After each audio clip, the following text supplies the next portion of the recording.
Hello and welcome to the Growing Green Landscapes Podcast with Jeremiah Jennings. While still in his early 20s, Jeremiah already runs a successful six-figure lawn maintenance company. Listen in as he and his guests share the things that have brought them success that can help you in your business. As a young entrepreneur in the green industry, Jeremiah emphasizes the tips and tricks involved in running a lawn maintenance business while discussing the principles applying to all small businesses. If you're wanting to grow, become profitable and professional, you're in the right place. And now, here's your host, Jeremiah Jennings. What's going on, everybody? Welcome back into the Growing Green Landscapes Podcast. This is your host, Jeremiah Jennings. Thank y'all so much for tuning in to another episode today. Really excited about this one. We're going to have a new guest on, hasn't been on the show before. So I'm excited to learn about his business and kind of just talk business and learn from each other and throw ideas around and just learn about the business where he's at and his side of the country. I like getting different people from different regions on because stuff is so different all around the country. I was actually talking with a buddy tonight about that, about how people down south, it's just so, the landscape is so different, the mowing is so different than up north and all that. So, but we'll dive into that a little bit down the road. Wanted to come on here and do a little tease right here at the beginning. So if there is anybody from down south near our area in Alabama that is looking to network with some other landscapers or just anybody in the green industry, there are a few guys and myself are going to be hosting a little get-together or meet-up in Nashville, Tennessee, and that's going to be happening in September. I think it's September the 18th, but can't go into too much detail yet because we don't have a event space lined up or anything like that. Yeah, we're still trying to get one nailed down. It's kind of late notice, so I think they're working on finding one this weekend. Hopefully they do. But stay tuned for announcements and details on that. Come check it out. We're going to be podcasting and doing a bunch of giveaways and stuff. So we'll, like I said, more details to come down the road for that. But just tune back into the podcast and keep up to date on Instagram, and we'll be posting stuff about that. But anyway, for today's episode, we have Greg Wheat from Post Oak Lawn. Is it lawn care or lawn service? It's lawn and landscape. Lawn and landscape. See, there we go. I didn't have either one of them right. But we got Greg on here tonight. We're doing a little late night podcasting. And I connected with Greg at Together in the Trades and other relationships that we made out there. I've said that on just about every podcast. I mean, it was a great way to build relationships out there and meet people. And actually shouted out Greg in our last episode. He kind of inspires me and my wife in this business. So I said, hey, Greg, let's hop on here. Let's do a podcast tonight. And he said, sure. So we got Greg on here, and we're just going to kind of let you take it away and run with it and tell us about how you got started and your story to get to where you are today and what y'all are doing now. Oh, okay. Well, first of all, thanks for having me, Joe. I really appreciate it. Absolutely. Well, like you said, it's myself and my wife, Megan. We have Post Oak Lawn and Landscape. This is our first year running it as an official business. I've always kind of done some lawn care on the side just to make a couple extra bucks. Usually whatever mower I had for my house, I just pick up some lawns. But this year we went all in and decided to make a legit go of it. And we put a lot of prep work into it, and I'll get into that, I guess. But yeah, it's been a journey. We're in the field every day together. She goes out and helps me mow and helps me do the books, and about the only thing I do without her is bids. She doesn't go along with me on bids most of the time. So. Well, that's awesome. So you said it's your first year in business. Kind of go back to you said you've been doing it for a while, a little bit here and there. How did you get started? I guess kind of how old are y'all? How long have y'all been married? How did y'all's relationship start? And then how did you get into starting this year, your first year in full-time business? Okay. Well, we are early 30s. I'm 33. She's 32. About to be 32. Better get that right. I'm going to get it wrong. Yeah. Yep. Yeah, she'll be, I don't know if she wants me to tell her age. Sorry, yeah, Megan, you better just skip that one. Just go with your age and move on. Yeah. 33, and she is late 20s and beautiful. That's right. So, that's right. No, we've been married almost 10 years. And as for getting this thing started, okay, quick backstory. I grew up pretty redneck in the middle of nowhere, southeastern Oklahoma. And my dad I can't even think of it. We had a spot of land that had about 3 or 4 acres, and he would mow it all with his ride mower. But the front yard was fenced in, and he couldn't get the ride mower in it. So when I was about 7, he had a push mower, and it was the older push mowers. There was no safety grip handle on it or anything like that, and it had the adjustable handle on it, and it had 2 U-shaped pieces. And he actually pulled the upper piece off and moved all the controls to the lower piece because I was too short at 7 to push it without having my hands above my head. That's what you call redneck ingenuity. Oh, yeah. And so I can remember push mowing that front lawn about 7.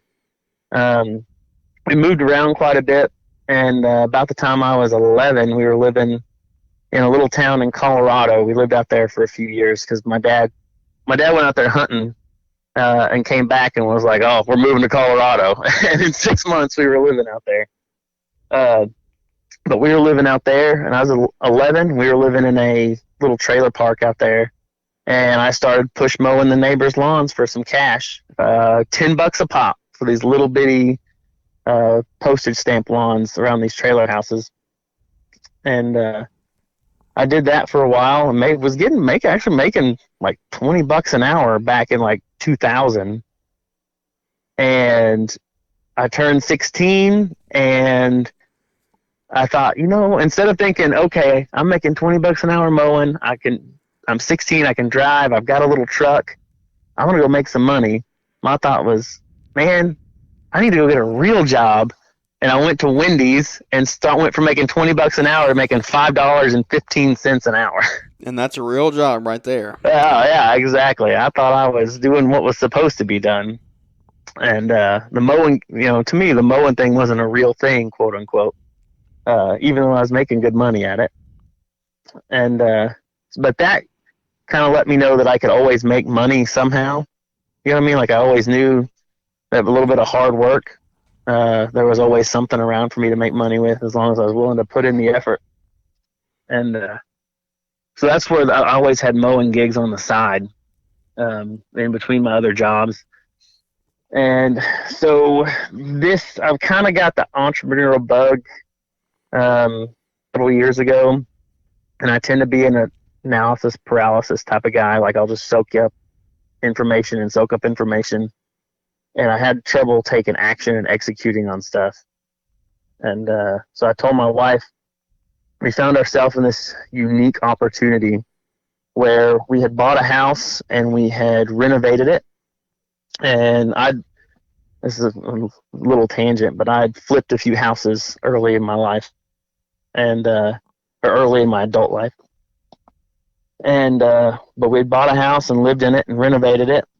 And my parents had a house that had been my grandparents, and when they passed away, my parents inherited it, and they kept asking us to move into it because they wanted us to take care of the place so they didn't have to keep taking care of it, to keep it from dilapidating, sitting there empty. I looked at my wife and I said, we've got equity in this house. I really want to use the equity to start a business. We can take that money as seed money. We can move into my grandparents' old house, live there on family land. My parents live half a mile down the road. I said, we're not going to have any better opportunity, so now we just need to decide what business we want to start. And I said, I'm really only good at 2 things, and that's mowing lawns and real estate. And this isn't enough money to get started in real estate. Yeah, that's a big jump. Yeah. And so that was the birth of it. That's how we started. And then from there it became, okay, if we're going to do it, let's do it right. So I jumped on YouTube and I found all the guys on there Stanley the Dirt Monkey. I found Brian. Mm-hmm. Shoot, I could name 100 of them. I've listed. Oh, I've yeah. watched about all of them, I think. The Spencers. Yep. We really enjoyed watching Sean and Savannah especially once my wife realized she was going to jump in and help with the business too. Yeah, y'all can really relate to them in that aspect because there's not many people that I don't know there's that many people that both do that, work together in the field, but there's definitely not that many people that like document it. I know of the Spencers, and then I know of a channel called Happy's Family. I don't know if you know who they are, but they have a pretty decent following. I mean, I think they have, I don't know, 25 or 30,000 subscribers maybe, but they're on YouTube also, and it's a husband and wife that work together. But that is cool hearing that you kind of went to them and connect and kind of took them as inspiration for y'all to do it. So what were you, I mean, did you leave a corporate job to start this? I know you said that you had the entrepreneurial bug and you wanted to do it, but like, was your wife working? Were y'all both working? I mean, did you give up a career to do this, or what were you doing? I had what I would call a job. Okay. I was kind of like, actually, my story kind of parallels Sean Spencer's in a lot of ways because I was a hard worker. I always excelled quickly at whatever I did. But I would hit that middle management plateau where you're overworked and underpaid and there's no real room for advancement unless you've got like an MBA or somebody who's been in a position for 20 years dies or retires. Kind of that glass ceiling every time. And so I'd do that for a while, a couple of years at a job, and I kind of hit that glass ceiling. And I'm one of those, if I'm not growing, I feel like if I'm not growing, I'm dying. Mm-hmm. And so when I hit that spot where I couldn't continue to advance, I'd have to look for something else.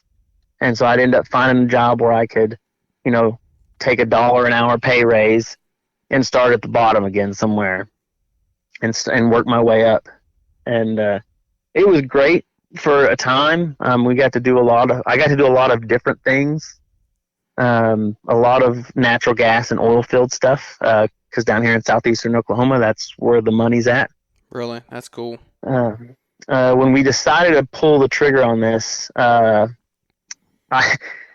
had been managing a door production facility for a lumber company that it's only in like 3 states, and we produced all of their interior and exterior doors. And we knew that they weren't paying me enough to save up any sort of seed money for a business. Mm-hmm. They were a great company. To this day, I love the culture of that company.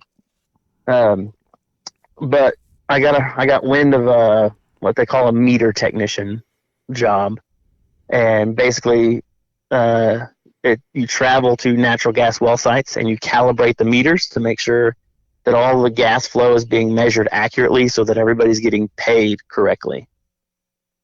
And I took that job because it paid better. I did that for about 2 years, and we were saving up a little bit of money and flipping the house.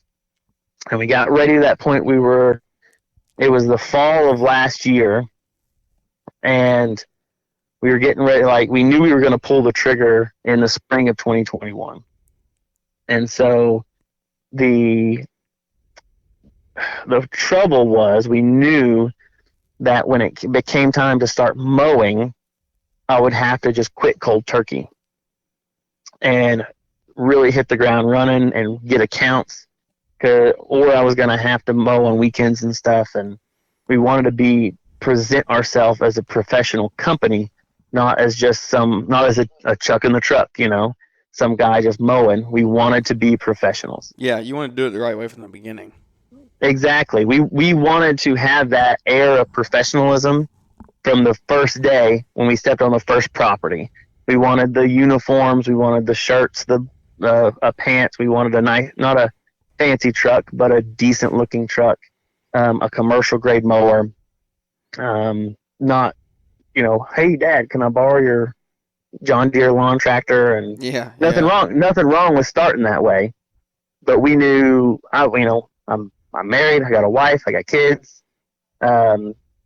We knew that to have success, we were going to have to treat it as a commercial successful venture. I wasn't going to be able to wade into it slowly without just killing myself. Yeah. You had to jump in and go all in at once. Exactly. And so we were getting ready to make that jump, and I got lucky that a very good friend of mine reached out to me because, he's one of my best friends, and I kind of told him what I was doing. And they were having some trouble. He ran a family business, and they were having some trouble with their inventory, and I had done a lot of inventory work for other jobs. And he asked me if I'd come in and work on their inventory. And then in the spring, when I started mowing, once I filled up a Monday of mowing, I could take Monday off and then just work 4 days a week. And then as I filled up another day, I could take Monday and Tuesday and only work 3 days a week. Wow, that's and huge. phase myself out. Yeah. And that was a huge blessing. And so mowing came around, and we started getting jobs, and I took my first day off. And from the time I took my first Monday off to run a mowing route, within 3.5 weeks, we were booked to the point I had to quit. No way. Yeah. Wow. Which it wasn't all mowing. We were getting some small landscaping jobs and stuff too. Yeah. First year, we were kind of saying yes. Well, we are still kind of saying yes to a little bit of everything. Yeah, for sure. You're trying to pad that bank account and do what you can to get your name out there, and that's huge. So that's cool how you get started. That job, that is awesome. That is such a huge blessing. You need to. I'm sure you already have. You need to tell that guy thank you. I mean, that dude helped you. That is huge. The fact that he lets you do that. I personally never even heard of that. Being able to just phase out like that. That's awesome. But we don't need to get caught up in that. That's a super cool story. So where did the name come from? That's what I always like hearing, is where people come up with their names, like Post Oak. Where did that come from? Did you have a story behind that, or is that just something you thought of, or what? Yes and no. Like, there's no like sentimental meaning behind it or anything like that. It's I knew starting it, the part of the goal of this business is for us to grow to the point that it funds other ventures. Absolutely. Yep. Mainly real estate, again, is a big one. And so that being said, I knew from the very beginning, and again, a lot of this comes from me taking the time to educate myself on the, all Brian stuff and Corey Ballard. I love listening to that guy. He's a genius. But listening to them, they're like, when you name your company, don't give it your name. Yep. Because huge. What if you want to sell it someday? Yep. And well, that's what a business is. You exactly. build it to sell it eventually. Exactly. And I didn't want to be the face of the business. Like, yes, I wanted people to know me and know, hey, that's Greg Wheat's business. We know Greg Wheat. He's a man of integrity, so we know he's going to run his business with integrity. But at the end of the day, if I'm not the guy on their lawn, I want them to be okay with that eventually. That's huge. Let's take a minute and hit on that real quick. And I've hit on this in the past, but aside from selling your business one day, look at it as you just want to scale your business. If Corey Ballard would have said Ballard Lawn Care, then now that he's got a multi-million-dollar landscaping company in Perfect Cut, if he would have said Ballard Lawn Care, the first day that he wasn't out there, people would have been like, where's Corey? Like, that's not who started. I want Corey on my yard because that's Corey Ballard. That's the guy that I want out there. Same thing for you. If you want to scale one day, that's obviously the goal, because if you're wanting to get into real estate, then you're going to have to put some time into real estate and say somebody else has got to do the lawn care. So if you say Wheat Landscaping or Wheat Lawn Care and you're not out there, that old lady that's you signed up for a customer at the beginning of the year, 10 weeks in, when you don't show up, she's going to say, where's Greg? I didn't sign up for just some random tech to be on my yard. And that's huge. And even though you're not selling your business at this point, it's just the fact that you're not making any quote unquote promises to be out there because your name isn't on the company. And that's huge, and very smart very smart for you to be doing that from the very beginning. I mean, that just shows what doing a little bit of self-educating can teach you, and you saved yourself a big headache when it does come time to sell the business or dealing with those customers. So that's cool to hear that you learned that and did that early on.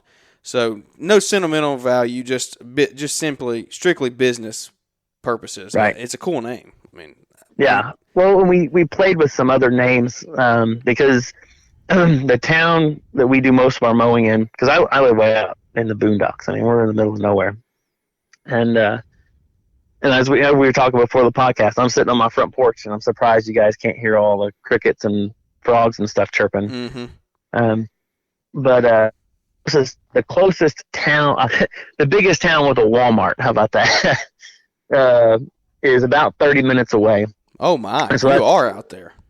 Yeah. Well, here's that's where we do all our question. mowing. Here's the real question: how close is the closest Dollar General? Oh, that's a little bit closer. Because I think their business model is like one every 10 miles or something like that. Something crazy. Something like that. There's one about 15 miles or 15 minutes from here. Okay. So it's about halfway. You're still out there, though. Dollar General. We are. We're still out here. Yeah. And so the closest town, and we knew we were going to focus our efforts on this town because we knew that's where it's not even a suburb because it's a tiny town in comparison to your suburbs of bigger cities and stuff like that. But we knew that around here, that was going to be our closest bet for getting a decent amount of lawns. And there is one large lawn care company there that it's taken them 20 years to build up, but they're doing well and very well known. And if it can support them, there's no reason it can't support us. That's right. And so the name of the town's Poto, and it's a French word meaning post, and it as an outpost, not post as in fence post. And we're not far from Fort Smith, Arkansas.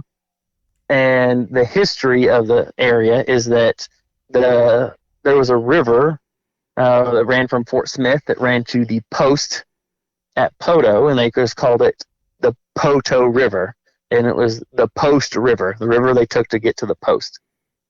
So what we thought of, rolled the name around like Post River, but nobody really knew that history because I'm a nerd and looked that up just trying to find something with a name. Yeah. We didn't want to go as generic as just using the town in case we were able to expand into there's some other decent towns around here. Yeah. That we could expand into eventually if we wanted to go that big. And but there is a type of oak that grows around here called a post oak. They used to use them to make old-timey fence posts where they would just cut a chunk of branch basically to make the fence post. And they grow straight. And so we just went with that. We liked the ring of it, and that became the name, and a tree logo was easy enough to get made on Fiverr. So we went with that and just called it good. Well, that's cool. So there actually is a story behind it. It might not be sentimental, but you put a lot of thought and stuff into that, and that's...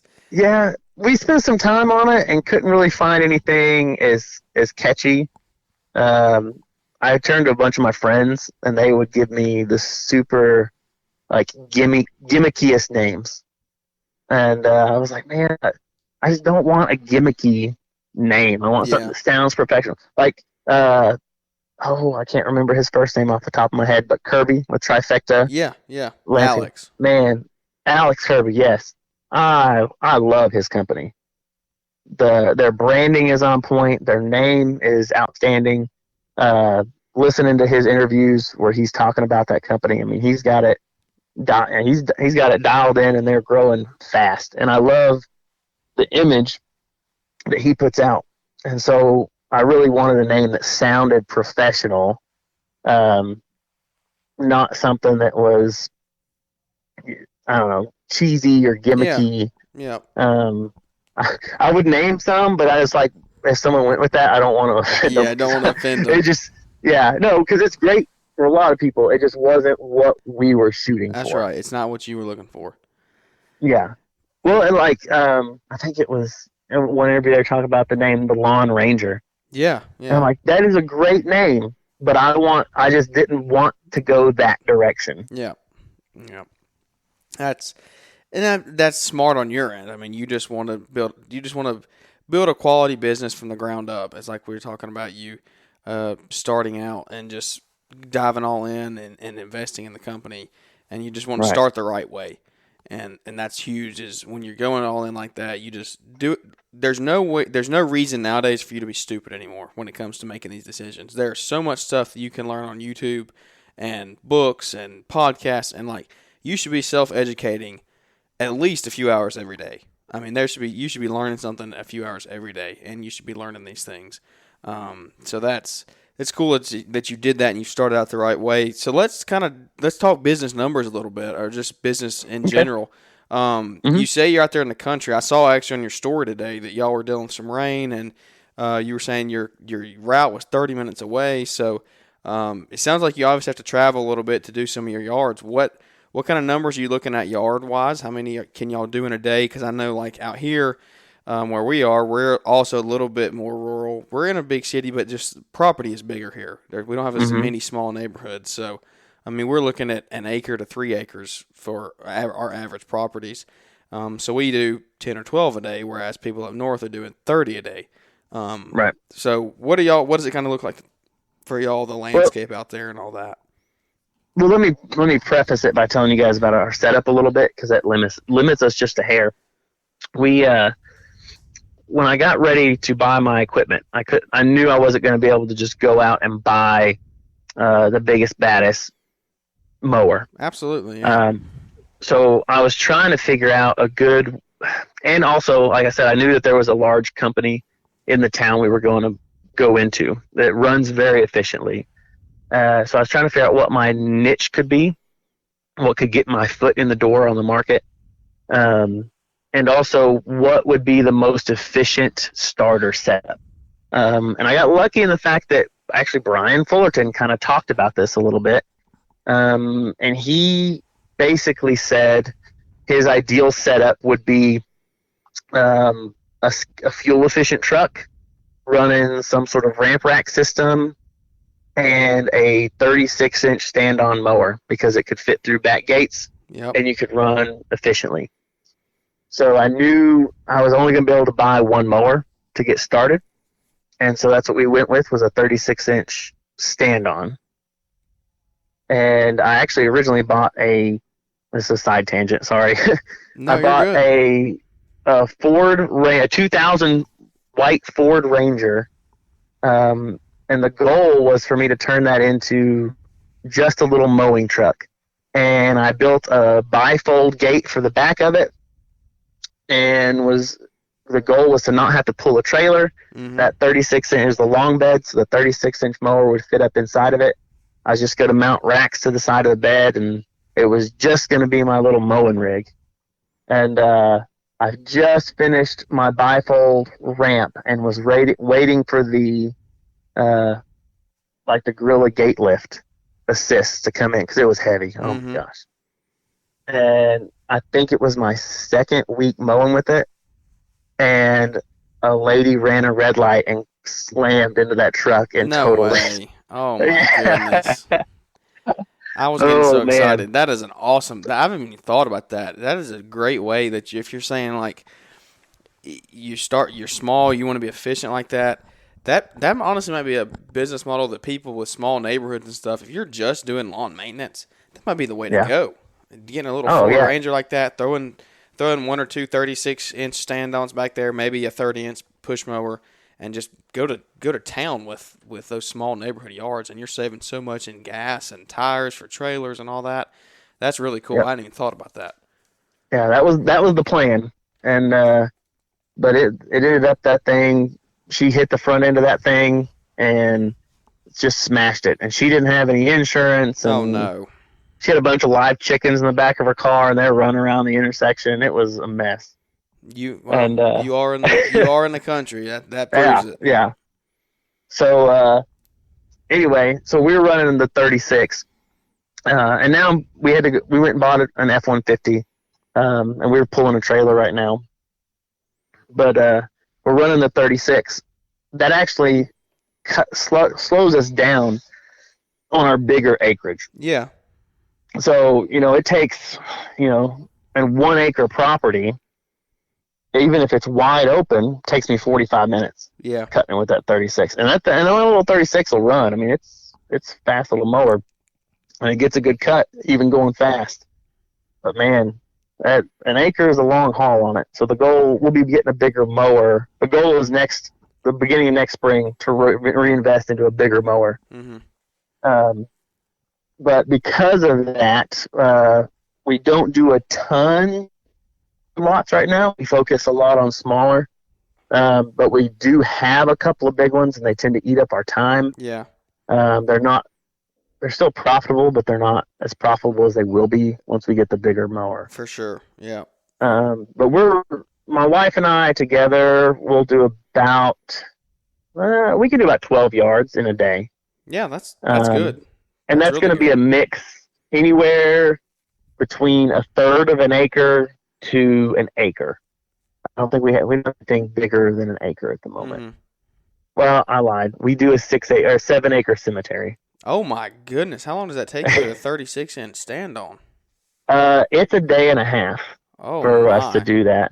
Wow. But that 36 actually comes in handy. Yeah, all the headstones because of the headstones and stuff. Are there any open parts, or is it all headstones? There are some open parts, but we actually the only reason it's a profitable job for us. But the main reason we took it is because it's the local cemetery to us. So it's like 4 miles down the road. Oh yeah. And so my half of my family's buried there, and so it's a little bit of a pride thing for us too. But we actually borrow. My dad has a 62-inch John Deere lawn tractor, and we borrow it. And my wife will usually drive it, and she'll cut all of the open areas. Yeah. And so it's not like, hey, you take this section, I'll take this section. It's if there's not a headstone close by, you cut it, and then I'm going to go weave in and out of the headstones. That's cool. I mean, that 36 comes in huge there, because I've done cemeteries before, and I don't have a 36. The smallest one that I have is a 54-inch, and there's places you can't get. I mean, you'll have to weed eat. I'll have to weed eat so much because we can't get in between them, and where that 36-inch probably weaves there pretty fast. So, I can just whip circles around them for the most part. Yeah. Do you have a chute blocker on there? I don't. It's going to be one of my next investments for it next season. Yeah. You know what you're going to do? You're going to go grass flap, advanced chute. What are you going to get? I haven't exactly decided. Yeah. I really like grass flap because it's foot operated. That is true.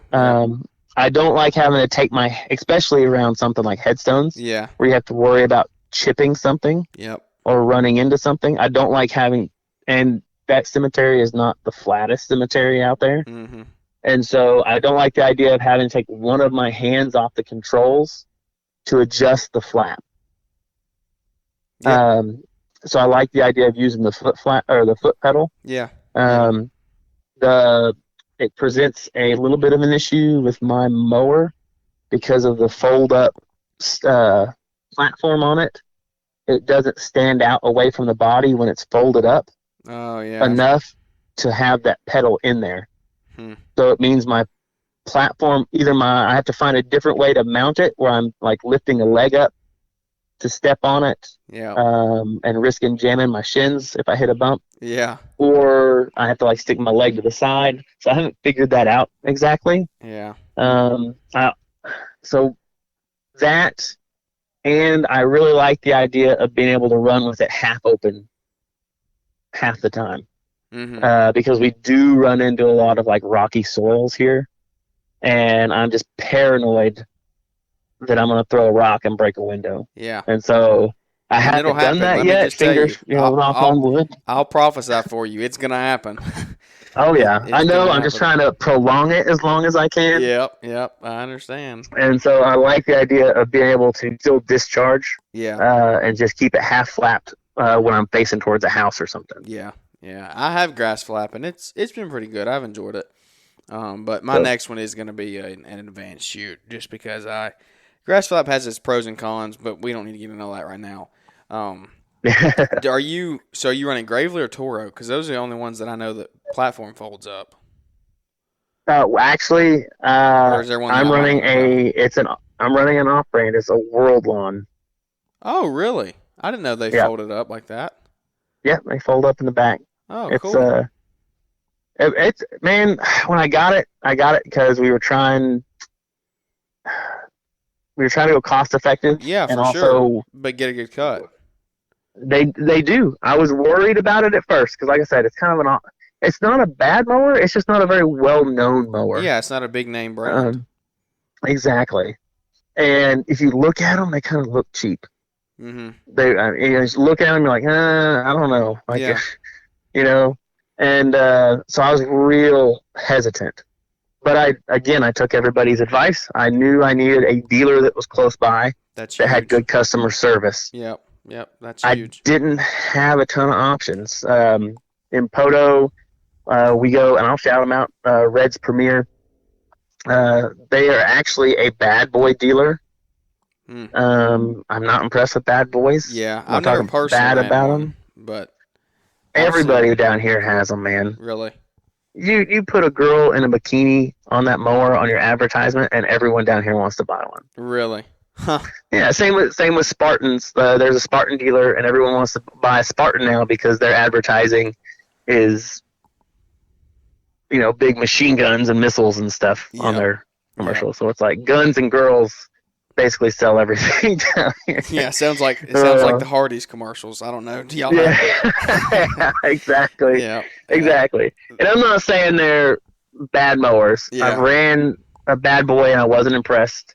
Their stand-on did not have good reviews. Yeah. I think it's a revolt.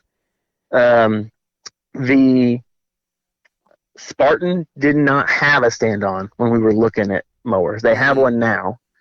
There are a few guys commercially that I've talked to in town that run the Spartans, and they're not super impressed with them. Yeah. And I'm sorry if I'm ruining any future sponsorship deals with you. No. Bad mower Spartan. But and I'm not saying they're bad mowers. Yeah, no. Just the reviews and asking around, I decided they weren't really directions I wanted to go. That's understandable. They're the closest, more common brand is an hour away. There were some guys who sold Wrights. No, well, that's huge though. They have the best stand-ons from what I hear. Oh, I know. I love Wright stand-ons. Yeah. And it took everything in me not to buy it, and the only reason I even looked anywhere else was because I wanted a dealer closer to us. Yeah. So I went into that dealer and asked them about what they had, and they actually had a 36-inch stand-on in stock on the showroom floor. Wow, that's he had ordered it. He had ordered it for somebody, and then the guy backed out and didn't want it. That sounds and like so I looked it over. Yeah, man, and it runs a Cowie engine. It's built like a daggum tank. Yeah. The cut quality is good. It doesn't have a lot of the little extra bells and whistles on it, and so maintenance on it is easy. I do all my own maintenance on it. Less stuff to break. That's how I look at things. Yeah. Oh yeah. That's like these new trucks. It's crazy. Oh. All this technology and stuff. It's nice, but the second it breaks, you're going to be taking it back to the dealer because you can't fix it now. I mean, it's like you can do your own maintenance on that type of stuff, but these computers and all this stuff nowadays, you can't fix any of that stuff. You got to take that. That's why they make it like that. So you have to take it and you pay to have it done. But that's like my wife drives a brand new Ford Edge. Mm-hmm. That's what we and Edge. Yeah, and we took it on our anniversary in March. And we get like 10 miles down the road, and our truck throws a rock and chips the windshield. And we went to have it repaired, and the guy's like, man, it's already got spider cracks. It's going to have to be replaced. Yep. And so we kind of hawed on it. Well, a little while back, she hit a deer, and we took it in and had to have it repaired from hitting the deer. And the guy there was like, so you guys know your windshield has a chip that's starting to spider out. I'm like, yeah, we've had it for a while. And he goes, man, that windshield alone is $400. He goes, and he's like, you ever notice that this thing has like the automatic stop sensor and all the other sensors? Yep. And he's like, have you ever noticed someone brake in front of you and your car start to brake automatically before you touch the pedal? And my wife's like, yeah, I hate it when it does that. And he goes, yeah, this thing's got a camera up there where your rear view mirror is. Because if you pull this glass out and put a new one in, you have to have it calibrated to the new glass. And it's like another $450. That's insane. Yeah. So it's like $850 to replace that windshield. Technology is cool, but it comes with a price. Yes, it does. That's crazy. Well, back to the mower. I don't know. I like numbers and equipment and stuff. You're fine. If you don't mind me asking, what did you have to give for that? 57. Okay. 100. Okay. Well, that's really good. So it's kind of cool hearing that you bought this World Lawn, and it brings up a key point here of if you're starting out, you're wanting to take the dive into the business, and you're starting out for your first year, you don't have to go out and buy the nicest, fanciest things and go $20,000 or $30,000 in debt to get some equipment. From what it sounds like, you went out, you did your research, you got a quote unquote off-brand mower, but it's got the Kawasaki like all the major brands run on their engines. Mm-hmm. The body sounds like it's been made well. The reviews were good, mm-hmm. and you said, "Hey, let's save $4,000." That's what I mean, because that's if you go buy a ride, that's what you're going to be looking at 10 or 11,000. I mean, you're saving $4,000 or $5,000, and you're getting a mower that is serving you great this first year, and it got you into the business, and now you're not $10,000 or $12,000 or $15,000 in debt. And so, for the guy out there that's starting, don't try to compare. And that's what I even have to catch myself on this sometimes. Is when you watch these YouTubers and you watch these famous people that have been doing it for 10, 15, 20 years, they have these sponsorship deals. They have successful businesses. They didn't start that way. They didn't start with a Exmark Laser ZX series with all the twills and bells and whistles and all and the $15,000 mowers. They didn't start with that. So if you're starting out, don't go waste your money. Don't go buy a little Cub Cadet residential tractor. I'm not telling you to do that. I'm saying do your research. Find a good brand that is reputable, but if it's not the biggest name brand, it's okay. It's okay. You don't have to go have a Toro or a Wright or whatever and get caught up in the keeping up with the Joneses. Just go find something that's going to do the work for you and cut the grass. And you were saying that, and I think another brand that I've seen is like Dixie Chopper. That's a pretty common one. I think Lamont runs that with Lamont Hairston. I think he runs Dixie Chopper, and it looks to be a great mower. I know people that are down here that run them, and it's not a big name, big brand mower, but it gets the job done, and it gives you a commercial quality cut, and it helps you get started and grow your business without going $15,000 in debt. So I mean that little tangent there, a little rant, but it's cool to hear that's you made that decision, and it's obviously paying off for you. Yeah, it's been running great, and like I said, the biggest thing that sold me on it was the dealer. Yeah, they were right there in town. He does sell World Lawns, and honestly, and a big thing that did sell me on it is when I was talking to him about it, he knew I was kind of hesitant. And it wasn't that there were bad reviews, because I did my research online and stuff. Yeah. It's the fact that there weren't any reviews. Yeah. Like it was just, you don't see any information on them out there really. And I said, well, if it breaks or goes down, and he said, listen, he said, they have a distribution warehouse with every part you need to rebuild that mower from scratch in Greenwood, Arkansas, 35 minutes away. That's huge. He said, so whatever breaks on that mower, I can have it within 24 hours. Yeah. And that kind of sold me on it. I was like, okay, that's good. I was like, because that's my biggest worry, downtime. I had one mower. That's I was only going to have one mower with no backup other than like a push mower or borrow my dad's lawn tractor. And so I knew I had to pick something that would cut my downtime down. Yeah. And so far, my only complaint on it is I don't know why, but that thing will randomly rattle random bolts or nuts off of it. Like every now and then, just some random bolt will fall out of it. You'll have to put it back in. But and I think it'll be just that happens with everything. I mean, everything's going to have those little quirks like that. I mean, yeah. I have a John Deere commercial zero turn, and I had one come off my caster wheel the other day, and just I don't even know how. Like one of them is in there perfectly fine, the other one just fell out, and I'm like, how did that happen? But I think stuff like that just happens. I mean, it's just part of it. It's out there getting beat up and used every day, but. Well, and I look it over. I mean, I'm particular about my maintenance. Yeah. I mean, I'm pressure washing the deck and sharpening the blades every morning before we go out. Oh wow, you are committed to it. Yeah. Well, I mean, I want that pretty cut. I want to stand out above everyone else. Yeah. And like I said, we do have rocky soils and rocky yards. So we suck up dirt and sand and hit little rocks and stuff from time to time. Bet your blades take a beating, don't they? Oh, they do. I can't even tell you how many blades I've gone through this year. What blades are you running? They're the factory blades. Okay, yeah. Yeah, they're man, they do good. They're pretty good. Oh yeah. I'm probably going to get a set of X blades from Ballard to run leaf cleanups. Yes, for mulching. They're huge, especially if you get a. Now, I will say, I get a personal recommendation here while we're on the podcast. Everybody's listening.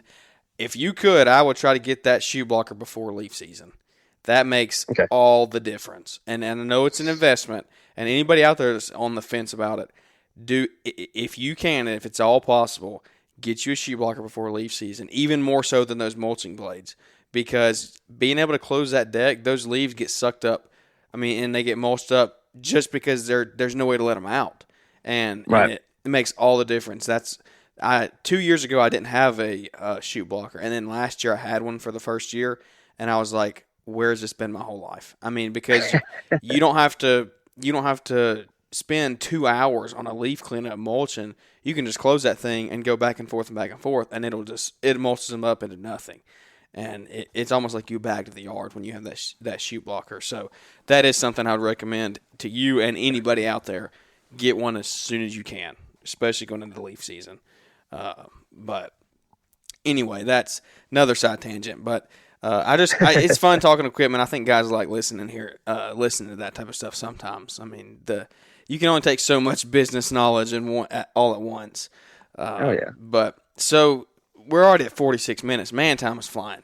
But I guess what is one thing here? I'm gonna kind of take you off guard. Hopefully, you can go up with an answer. I don't know. You might have one, but. What do you think if you could give advice to somebody starting out this year, just like or next year? Say they're gonna start out in spring of 22. You just went through this. You're still in it. What piece of advice would you give to what is one of the key things you would say to somebody who's starting out? What should they do? What should they not do? What is like the hardest thing that you've learned from, or something like that? And if you don't have an answer, it's fine. We can move on and come back to that topic, but. That was just something to me that is, I think if I was starting out, I would love to hear that of what is one thing that if you could, piece of advice you could give somebody, what would that be?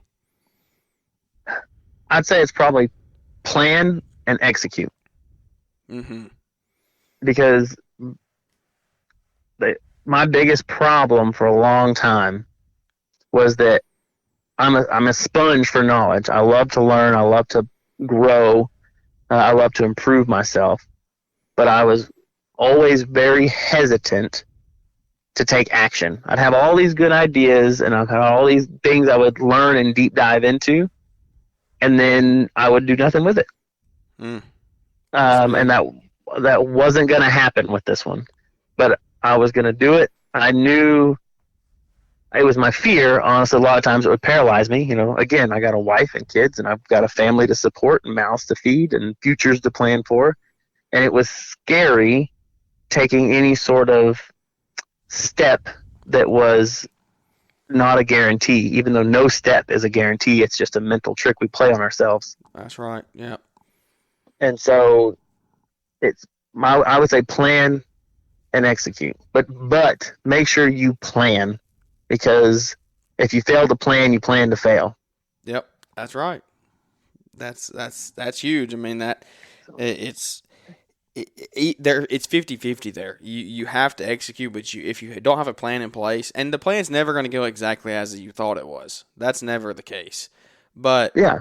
you got to have some type of outline to say this is our goals, this is what we're going to do, and start executing. If it's one little step at a time, if it's buying a weed eater here and then saving up and buying another blower there, you're executing, and it doesn't have to be all at once, but you're taking one step and you're knocking it off the list one day at a time.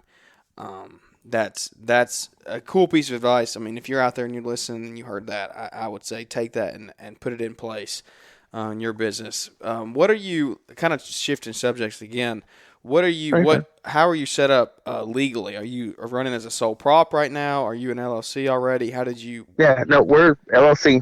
From the very beginning, day one, we LLC'd it. So. Smart man. We just transitioned to an LLC this year.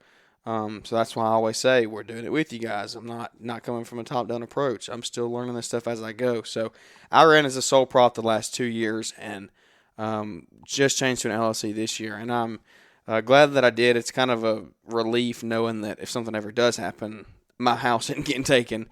They can go after the business, but they're not going to get my house. So what would you credit to your LLC starting up? Just your own business knowledge, or somebody that you had heard talk about it?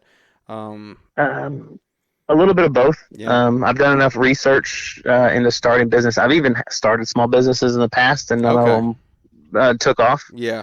So my own business knowledge, but also actually when I came across Fullerton Unfiltered podcast, and he had it was early on in his podcast lineup. He had a guy that was one of Robert Kiyosaki's advisors, Rich Dad Poor Dad advisors, who his whole company is setting up other companies. And it was a $700 expense, but I wanted to make sure that all my T's were crossed and my I's were dotted. Yep. So that they have what they call that corporate veil. If you ever break that corporate veil by doing your books wrong, then that LLC stops protecting you personally.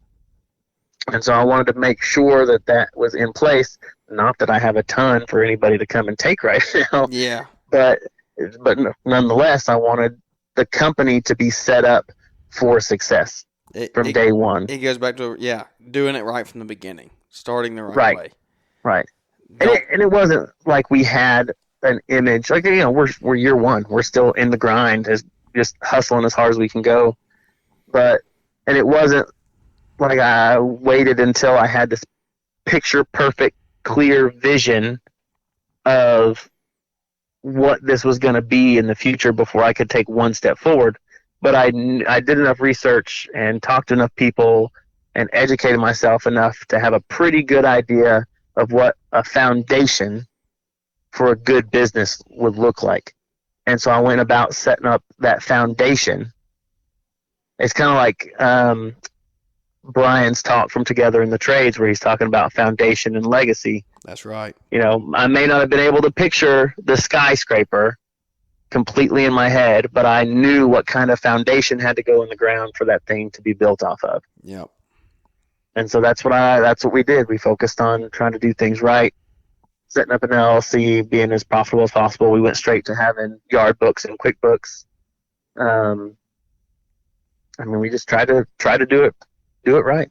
Yeah, that's cool. I mean, that doing it right from the beginning, it's going to save you money down the long road. I mean, you said it's a $700 expense, and it is an expensive thing to do. I mean, you can do it yourself, but I would recommend using.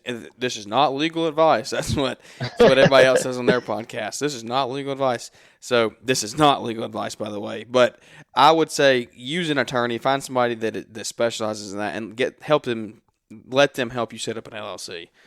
Because that's exactly what I did, and it cost me. I think it was about the same, $800, something like that. But I know that it was taken care of the right way, because that guy's a professional. That's what he does. It's not just me out here trying to figure it out. Let him take his expertise and help you, and it's investment back into the company. So do it the right way from the beginning. But man, we're coming up on an hour here. This has been a great conversation. As we wrap this up here, what are your goals, like, for the business, if you don't mind sharing? Just like, Are you wanting to scale, or do you know yet? Are you wanting to get out of it and get out of the everyday stuff, or do you enjoy it? What are your short-term and long-term goals here? Short-term goals are definitely work on our becoming efficiencies. I really need to start running like time and motion studies Yep. on how long it's taken us to do stuff so that I know that I'm estimating properly.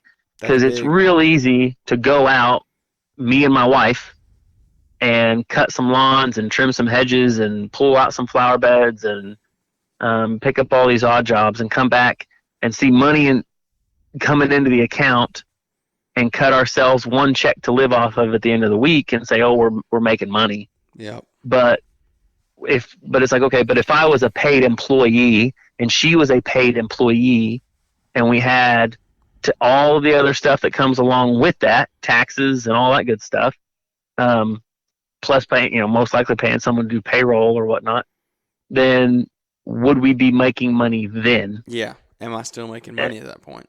Exactly. So even though we are the employees, and we're also owners, and we're living off of owner draws from the business, not a paid salary. Mm-hmm. And so we're kind of shifting our thinking into, okay, treating ourselves as employees who are paid like an hourly employee. Would we make money this way still? And then anytime we do, especially on landscape jobs, because I'm fairly new to a lot of the landscaping stuff, I try to go back and do postmortems. And so I try to go back and do the postmortem considering it as if I was an employee to see if I was still profitable. And so trying to fix that in the short term. Yeah. Long term, this summer's kind of been a roller coaster because just getting started and being excited, and going from I don't know if this is going to work, I hope this works, to oh my gosh, this is working, to oh hey, people are calling us, we're getting jobs. And then you see guys like Caleb and Brian and Corey Ballard, and then you get on Instagram and see all these other guys doing amazing things, and you want to be pulled like, oh, I want to do that someday. I want to do that someday. But recently, and this may be a whole other long tangent. I know we're getting long on time here, but recently, especially through listening to a lot of the interviews with some of these guys, I've realized that the guys who are really running big, self-sufficient, like independently operated companies, what you would call like a level 5 company, Mm-hmm. they're all maintenance. Yeah. Like I haven't heard an interview with a single hardscaper where he's not in the business from day to day, or they have a bunch of multiple locations. You're right. You're absolutely right. And so that being said, I wouldn't mind doing some hardscaping and stuff in the future, Mm-hmm. but I want the core of our business to be maintenance. But what I really want to develop us into, and it's going to take some time to do this, is I want to be that one-stop, hassle-free, full property maintenance. So I want if someone calls me to a property, I want to be able to take care of their lawn. I want to take care of their fert and squirt. I want to trim. I want to take care of all their hedges. I want to take care of all their mulch. If they're, I want to take care of their sprinklers if it needs to be cleaned out. Basically, every level of maintenance: aerations, dethatching, overseeding. The goal is to grow into a business model where it is a yearly contract paid monthly, Yep. where their cost is divided up over a 12-month period. Yep. And their entire landscape becomes hassle-free. Yep. You become a landscape maintenance company. A true landscape maintenance company. Yeah. where they don't awesome. even have to think about it. They know their hedges are going to look good. They know their flower beds are going to look good. I have a ways to go before we get there, and we'll just be doing blow and go and a few small landscaping jobs until we get there. But we're getting there. Yeah, So you the get goal there is one day at to a time. the goal is to reinvest in my personal education. So luckily, a chemical applicator's license in Oklahoma is not that hard to obtain, and so my goal is to be able to have chemical app license by next spring. And then from there, there's a local college near here that offers some horticulture classes. I'm probably going to take those just so I have a more knowledgeable base on trimming and maintaining decorative shrubs and plants and stuff like that. That's good. I mean, you're reinvesting in yourself and also reinvesting in the business, because knowing those things are going to help you get into those nicer neighborhoods, the higher end clientele, and get you exactly what you're wanting. That landscape maintenance year round, hassle free. You just write us a check and we'll take care of it for you. And those are the kind of customers you want, because I have a few of those right now, and what they say is, you just do what you would do on your yard. That's what we want. They say, you just do it and you let me know. And that's, I don't know if you listened to Paul's episode the other day with I think it was one with Dr. Frank he had, but he was talking about he had a guy that was, if he had to do anything that was under $600, you just did it. Paul just did it, and there was no questions asked. And if it was a bigger job, then you would just go to him and say, hey, I want to clear this with you first, and he obviously always cleared it, because he wanted his maintenance to be top of the line all the time. And by you setting that goal now and starting on that journey now, you're going to get there, and that you're going to get there. You're going to obtain those customers, and that reputation is what your company's going to end up being, because you're working hard. That goal is something that you're working toward, and you're reinvesting in yourself and your business. But man, it's been super cool. We're already over an hour here. Man, time absolutely flew. But this was an awesome interview. I enjoyed it a ton. I hope you all enjoyed it as much as I did. Excuse me. But I hope you all enjoyed it as much as I did. This has been a great one. And Greg, do you have anything you want to leave anybody with before we wrap up here? And if not, you can tell us where can we find you on your socials and all that. No, I don't really have anything else. If anyone has any questions, they can always feel free to reach out to me. I usually use Instagram, so it's greg.wheat. And then we also have one for Post Oak, which is just Post Oak Lawn. All on Instagram. We have a Facebook page too, but we use that for marketing. Yep, to local clientele and stuff like that. Yeah, I think that's what everybody does. But well, that's cool. Go check Greg out on Instagram, guys. As always, if you like the episode, leave us those all-important ratings and reviews. They really do go a long way, and I always say that on the end, but I kind of want to take a minute and just hit on that really quick. I always say it, and I always hear it said, and until I was doing a podcast myself, I was like, I don't want to do that. Like, that's just a waste of time. If you haven't done it, please do it. Just a little. Hit that rating button. Leave a little 2-sentence review saying this is a good episode. You enjoyed this. And just move on with your day. But I've tried to start doing that for other podcasts that I enjoy, because by you doing that, it helps you grow it helps you grow the podcast you're listening to. It would help you. Our podcast would grow because of it if those ratings and reviews increase.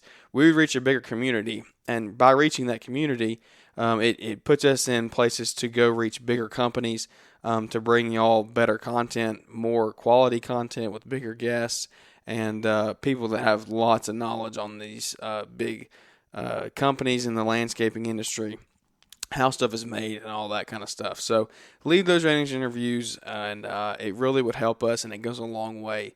Even just pressing the 5 stars. That's all it takes. Just right at the end of the episode when you're scrolling down, go press those and move on with your day, and we would really appreciate it. But that's going to be it. Leave those reviews and those ratings. It'll be a huge help. And I hope to see y'all here next week. We're going to bring hopefully have some more details on the meetup that we're having. I hope to have that out by sometime next week, if not the week after that. Just a few more details at least. But can't say too much yet because we don't have it set in stone. But I hope y'all enjoyed this episode. It was a super fun one for me, and I hope to catch y'all here on the next one. So we'll see y'all later.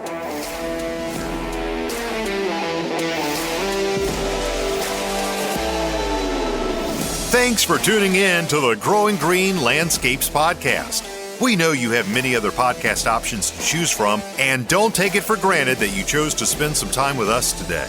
You can connect with Jeremiah Jennings at Growing Green Landscapes on Instagram or use the link in the show description. Don't forget to smash the follow button on the podcast and leave those 5-star ratings and reviews. We hope you crush it in your business and hope to catch you on our next episode.